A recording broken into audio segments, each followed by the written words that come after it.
जय जय रघुवीर समर्थ।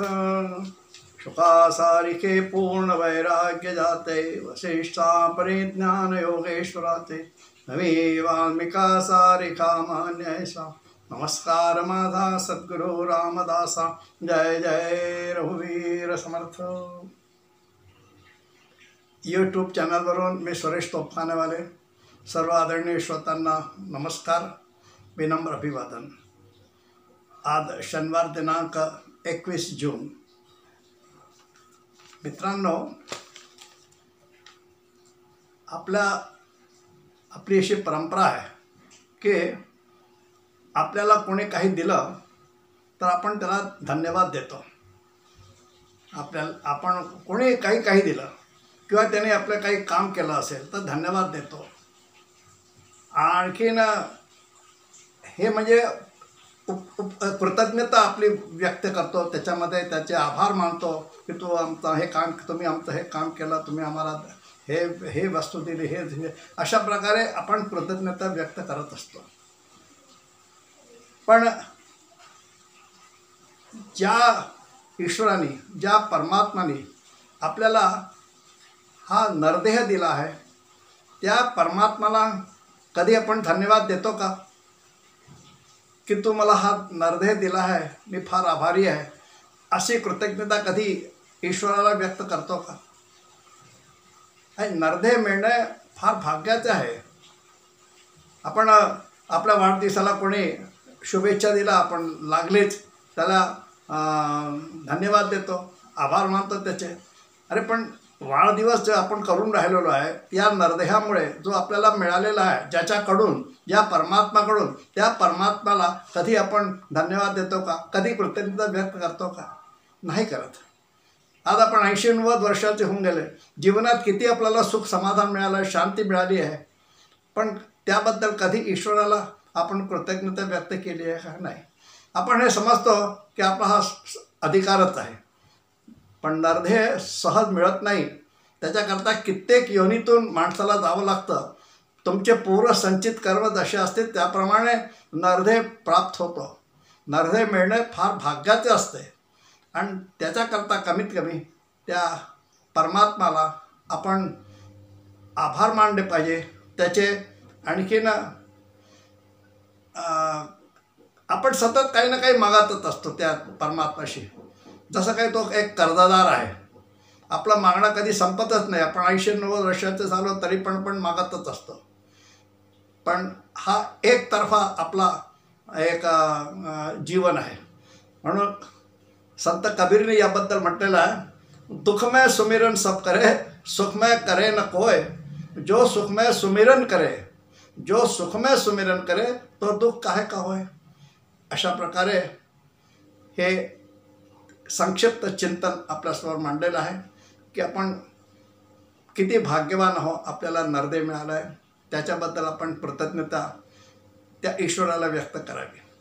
असो मित्रांनो, आपण आज पाहतो समाजामध्ये की नेता लोक काही कारणामुळे, त्यांचं स्वतःचा स्वार्थ असो किंवा काही असो, चुकीचे निर्णय घेतात आणि जे निष्ठावान कार्यकर्ता आहेत ते मग आपल्या ध्येयाकरता, त्यांचं जे मुख्य ध्येय असतो त्याच्याकरता ते पार्टी सोडून जातात।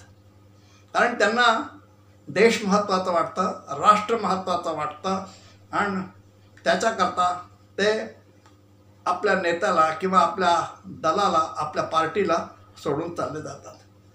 अशा प्रकारचे 2 चरित्र रामायणामध्ये आहे। त्यानंतर त्यांच्याबद्दल थोडंसं आपण संक्षिप्तमध्ये चिंतन करणार आहोत। ते चरित्र आहे कुंभकर्ण आणि विभीषण।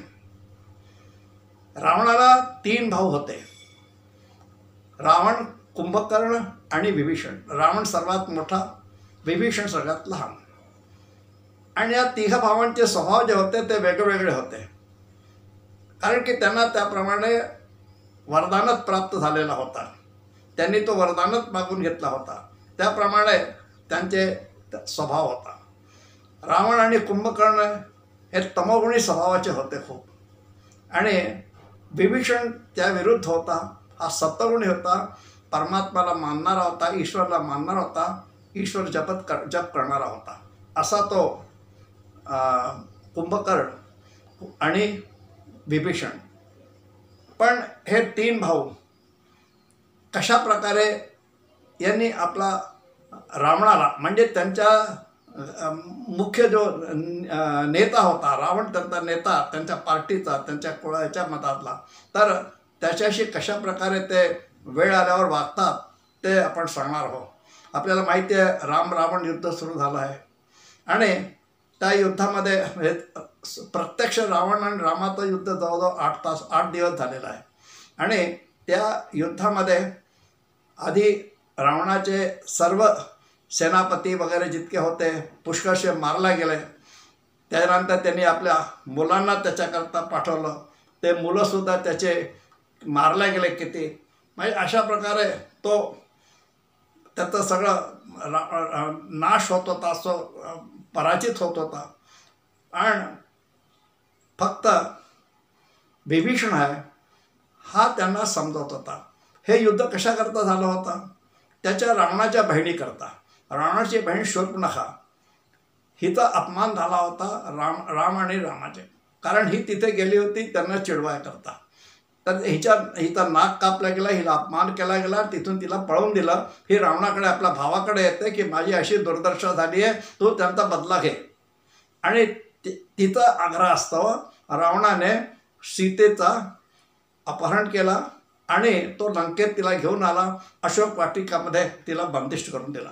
तर युद्धाचं कारण प्रमुख जे होतं ते हे होतं. आता हे युद्ध सुरू होण्याच्या पूर्व रामाने हनुमान आणि अंगद या दोघांना लंकेत पाठवलं होतं. हनुमानाला कशाला पाठवलं होतं की तू सीतेची शोध घे, लंका पाहू नये कशी काय आहे, त्यासाठी हनुमानाला पाठवलं होतं. आणि अंगदाला जेव्हा हनुमान परत आला त्याच्यानंतर अंगदाला संदेश देऊन, काही संदेशवाहक म्हणून, दूत म्हणून असं त्याला अंगदाला पाठवलं होतं लंकेमध्ये. या दोघांनी, हनुमान आणि अंगद या दोघांनी अशा प्रकारे तिकडे आपली शक्ती आणि पराक्रम दाखवले की लंकावासी सगळे घाबरून गेले. त्यांना वाटलं हे दोघं फक्त एवढे शक्तिवान आहेत, तर यांची सेना किती शक्तिवान असेल, ते सगळे घाबरले होते. म्हणून पण आता रावणाला समजवणार कोण? रामाला समजवणारा फक्त विभीषणच होता. विभीषण खूप समजवतो, पण रावण त्यांचं ऐकत नाही. एवढंच नव्हे, रावणाची पत्नी मंदोदरी तीसुद्धा आपल्या पतीला म्हणते तुम्ही सीताला परत करा. सीता साधारण स्त्री नाही आहे, ती भगवती आहे, रामाची बायको आहे, राम अवतार आहे. पण रावण ऐकायला तयार नाही. त्याचे मामा, त्याचे आजोबा सगळे त्याला समजवतात, कोणत्याही प्रकारे त्याच्यावरती काही परिणाम होत नाही. कारण की म्हणतात ना की विनाशकाले विपरीत बुद्धी, तसं त्याचा चालला होता. आणि शेवटी विभीषण खूप त्यांना समजवतो की तुम्ही आता तरी आहे का, लंकेचं जर तुम्हाला कल्याण करायचं आहे, लंका वाचवायची असेल, आपले सगळे सेनापती गेले, आपले तुमचे मुलं सगळे गेलेले आहेत, हे सगळे जाऊन राहिले, एवढा नाश होऊन राहिला, आता तरी तुम्ही थांबा, आपल्याला सावरा आणि सीतेला परत करा. अशा प्रकारे विभीषण खूप उपदेश रावणाला देतो, आपल्या भावाला. पण रावण ऐकत नाही. आणखी उलट आपल्या भावाला, विभीषणाला अब्बा पैदा वाटेल तसं बोलतो. इतकं बोलतो की त्याला देशद्रोही म्हणतो आणि त्याचा आपल्या त्या दरबारातून त्याला हाकलून लावतो. अशा प्रकारे तो आपला त्याचा व्यवहार करतो. शेवटी विभीषण जो आहे तो श्रीरामाकडे जातात. तिथे तो रामाला शरण जातो आणि श्रीराम त्याचा स्वीकार करतात. त्याचा स्वीकारसुद्धा कसे करतात? साधी लोक तर घाबरतात की याला घ्यायचं की नाही, हा शत्रूकडनं आलेला आहे. पण राम समजवतात. आणि हनुमान जेव्हा लंकेत गेले होते तेव्हा हनुमानची विभीषणची भेट झालेली आहे, त्यांचा विभीषणचा परिचय झालेला आहे. तो विभीषण, त्याला माहिती हनुमानाला की कसा आहे, म्हणून सगळे शाश्वत होता की विभीषणाला आपल्या पार्टीमध्ये घेण्यामध्ये काही हरकत नाही आहे. काही लोक म्हणतात की आपण थोडं सावध राहायला पाहिजे, हे ठीक आहे. तर अशा प्रकारे रामाने विभीषणाला घेतलं आणि विभीषणाची मदत रामाला झाली, रामाची मदत विभीषणाला झाली. कशा प्रकारे हे झाले. जर आपले लोक आपल्याला सोडून जात आहेत तर आपण कुठेतरी चुकतो आहे हे आजच्या नेत्यांना समजलं पाहिजे. हे नेतृत्व करणारे लोक आहेत, यांना समजावं. ह्या उदाहरणावरनं रामायणाचा हा जो उदाहरण आहे याचा विभीषणाचा, याच्यावरनं आपल्याला हे शिकायला मिळतं की आपण काहीतरी त्याच्यातून घ्यावं. साथीदार सोडून जातोय, पार्टी बदलतोय, हे काय आहे. अशा प्रकारे नेतृत्व त्यावेळेस सांभाळलं नाही तर आपलं कुळाचा नाश होणार, देशाचा नाश होणार. अशा प्रकारे आहे. आणि युद्ध सुरू झालं शेवटी. आणि मग जेव्हा रावण स्वतः युद्ध करते जातो, कारण सर्व लोक गेले, कुंभकर्णाला सुद्धा उठवलं त्यांनी. कुंभकर्ण झोपलेला 6 महिने झोपतो.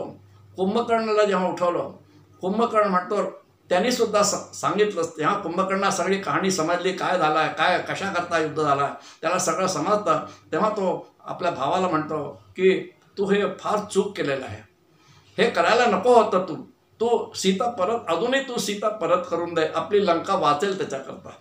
पण रावण ऐकायला तयार नाही. आणि तो कुंभकर्णा म्हणतो तू युद्ध कर, माझी याच्यामध्ये मदत कर, सहायता कर, तूच माझी मदत करू शकतो, सहायता करू शकतो. कुंभकर्ण तर चालले गेलं, विभीषण चालले गेलेला आहे. आता कुंभकर्ण जो आहे, भावावरती खूप प्रेम आहे त्याचं. त्याला वाटतं की मोठा भाऊ संकटामध्ये आहे, त्या मोठ्या भावाची आपण मदत केली पाहिजे. त्या दृष्टीने तो कुंभकर्ण तयार होतो आणि युद्धात जातो. तोही मारला जातो. शेवटी रावणला जावं लागतं रामाशी युद्ध करायकरता. रावण जातो रामाशी युद्ध करायकरता. आणि पहिल्याच दिवशी जो युद्ध होतो त्या युद्धामध्ये रावण जखमी झाला आणि त्याचं जे मुकुट आहे ते मुकुट रामाने बाणाच्या द्वारे इतका दूर फेकलं की ते त्याच्या राजवाड्यात जाऊन पडला. हा श्रीरामाचा इशारा होता रावणाला की हे मुकुट जे आहे प्रतीक आहे त्याचं, की तू हे पहा, अजून तू सांभाळ, आपल्याला सावर, नाही तर तुझा कसा नाश होणार आहे, तुझा मुकुट जाऊन तिकडे पडलेला आहे. अशा प्रकारे. पण रावण तरी पण ऐकत नाही आणि रामाशी दुसऱ्या दिवशी येऊन युद्ध करतो आणि त्याचा रावणाचा वध होतो. अशा प्रकारे रावणाचा वध झाल्यावर मग श्रीराम विभीषणाला लंका सोपवतात. रावणाचा वध झाल्यावर रावणाचे आजोबा आले होते राजमुकुट घेऊन रामाजवळ आणि म्हणाले होते की हे घ्या, आता तुम्ही लंका सांभाळा. राजमुकुट दिलं आजोबांनी रामाला. पण राम ते स्वीकारत नाही. ते म्हणतात नाही, मी लंकेवर शासन करायला, राज्य करायला आलो नाही आहे, मी लंका विजय करता याच्याकरता नव्हतो आलो, मला ते रावणाला धडा शिकवायचा होता, त्याच्याकरता मी आलो होतो. मी तर लंका मला नको आहे. हा राजमुकुट जो आहे त्यांनी विभीषणाला घातला, विभीषणाला सिंहासनावर बसवलं. आणि रावणाचा सगळा अग्निसंस्कार जो होता रामाने विभीषणाद्वारे करावला. अशा प्रकारे विभीषणचं एक चरित्र आणि कशा प्रकारे आहेत ते, म्हणजे विभीषण आणि कुंभकर्ण दोघंही एका पार्टीतले, दोघंही एका आहेत, पण दोघांचा स्वभाव वेगळा आहे. एकला भावाचं महत्त्व जास्त आहे, एकाला देशाचं महत्त्व जास्त आहे. अशा प्रकारे आजच्या संदर्भात आपण हे 2 चरित्र पाहिले तर आपल्याला पुष्कळसं काही कळून येतं. अशा प्रकारे कुंभकर्ण आणि विभीषण यांच्या चरित्राचं संक्षिप्त चिंतन आपण आज केलेलं आहे. आपल्यास आवडल्यास कृपया कमेंट्स करा, शेअर करा आणि माझ्या या चॅनलला अधिकाधिक सबस्क्राईब करा. धन्यवाद. जय जय रघुवीर समर्थ. धन्यवाद.